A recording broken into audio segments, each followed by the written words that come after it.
Hi there again, and in this video we are going to discuss the answer to the question, does academic success determine success in life?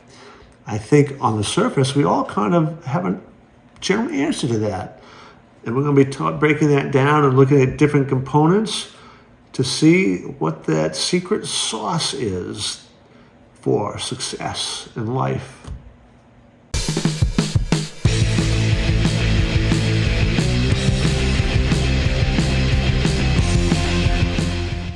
First part of this video, we want to kind of delve into why academic success, why that ability to do really well academically in schools doesn't always translate to success.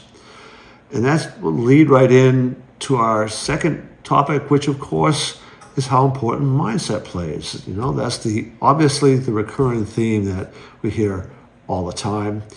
The third part of this is happiness and relationships, so that all-important aspect of being able to develop relationships and how that will factor into this. The fourth is this idea of being good at solving problems and how that plays in to the whole equation.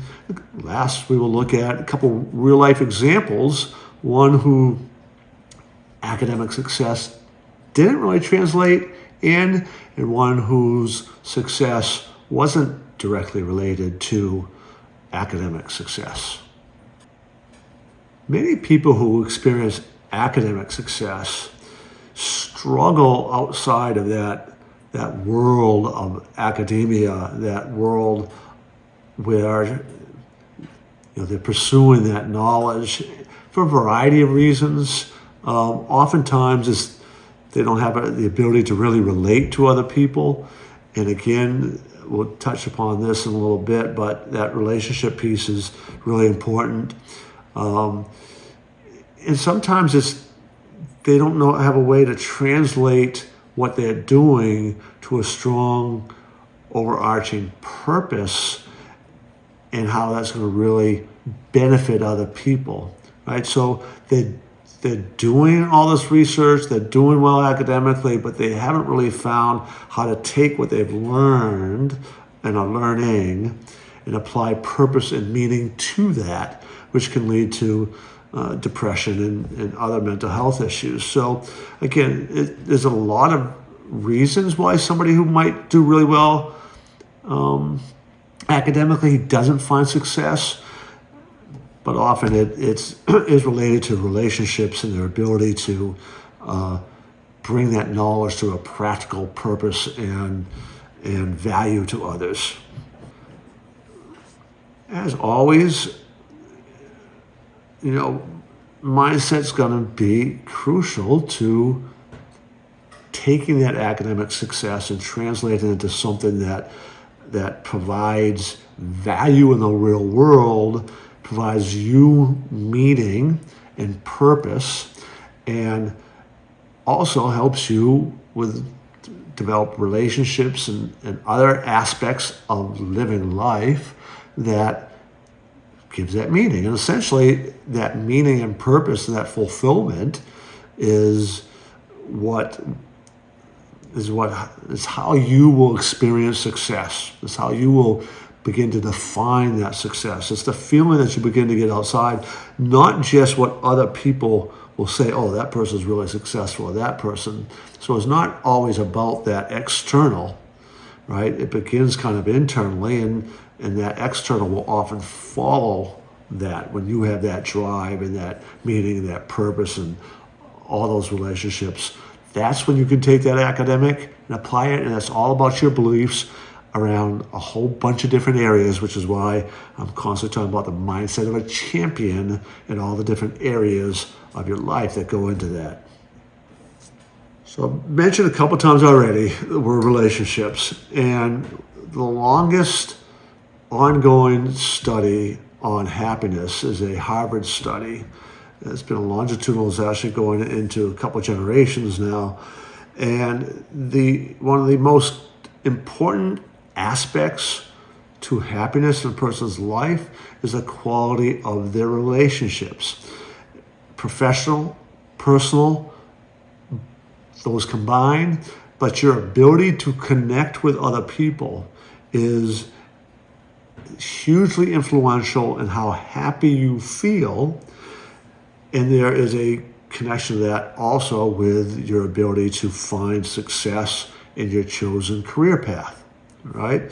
So people who tend to advance in their career development and find success in any area that is, so whether it's business or law or medicine or academia or any of that, will also tend to be able to develop positive professional relationships. They are tied in.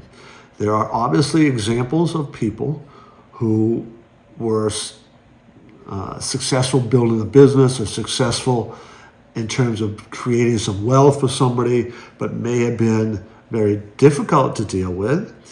And oftentimes, very many of the stories that I know of, that initial success they had, the initial wealth they created, they were often forced out of their positions because of those challenging personal relationships. Steve Jobs would be an example of that, actually. Some of the stories you read about Steve Jobs and his challenges with personal relationships is what in part led him to be ousted from Apple. When he came back, apparently, from reports that I've read, some of those early on challenges that Steve Jobs had been improved upon. All right, he had made some changes, and there's not going to be to talk about Steve Jobs as a person. It's just kind of using that as an example about how important relationships are for long-term sustained success and how they can potentially derail you as well. Sometimes people have academic skills and knowledge in certain areas. That area doesn't necessarily help solve any real practical problems that people are willing to pay for, invest in, want your expertise to help them because it's a problem that they have. And that sort of problem solving ability is incredibly valuable in the marketplace. So from that level of success, if you can help some business, if you can help a client, a person, solve a problem that they have, and the bigger the problem, the more value they perceive that problem to be, the more money they're willing to pay you and more you're able to earn. So from that financial aspect of success and business type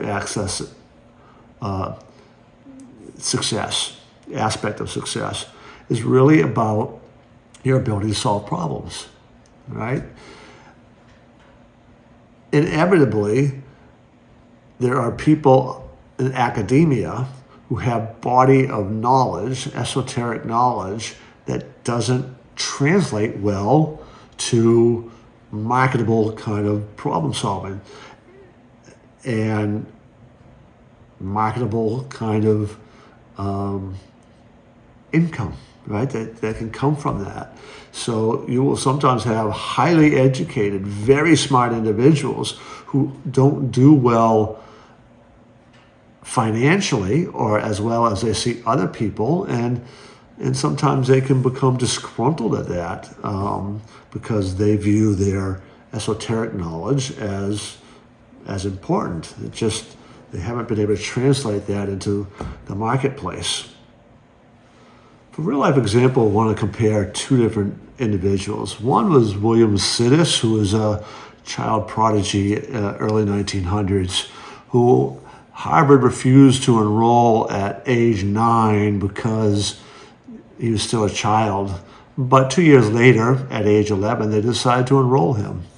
He was a genius, brilliant in academics, but William never found that success. He had troubles with relationships, and you can imagine too, right, what that was probably like as an 11-year-old trying to be at college with young men and 18, 19, 20, 21, young women, same age, and how socially separate you would be simply because of your age, and how all that may have played into his lack of success as he got through.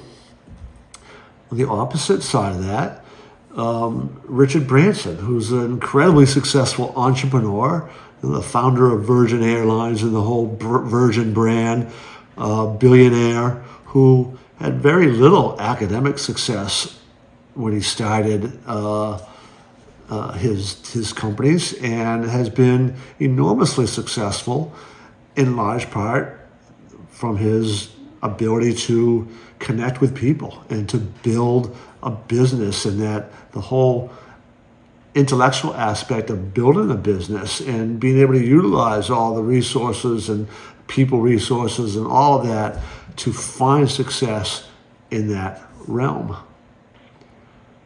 I encourage you to subscribe to our channel and check out all our videos. In particular, you might want to check out the video, How Can I Be a Successful Student? You also might want to check out some of my podcasts there and leave some comments. Love to hear your comments. So check those videos out today, and I'll see you in the next video.